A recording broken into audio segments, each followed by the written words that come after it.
Kirahvipaita. Eurooppa ja Suomi 100 vuoden takaa. Eurooppa ja Suomessahan 100 vuoden takaa oli noita puisia taloja.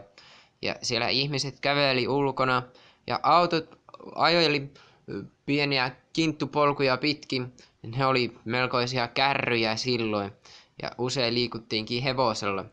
Mutta sitten nuo rakennukset lähti siitä sitten kehittyä ja kaupungit kasvaa.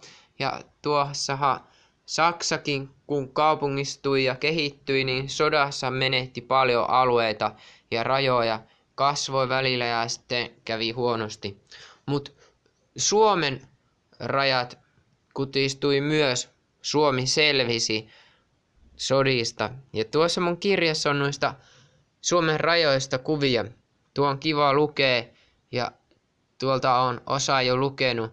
Niin kuin näkyy tuosta mun kirjan merkistä, että on siitä osa lukenut ja sitten se on kaupasta ihan ostettu.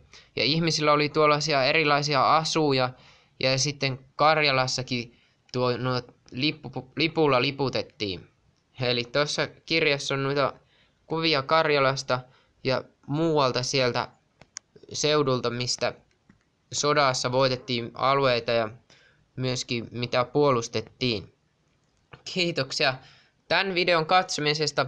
Laittakaa Kirahvipaita kanava tilaukseen ja tykätkää, kommentoikaa tai älkää tykätkö.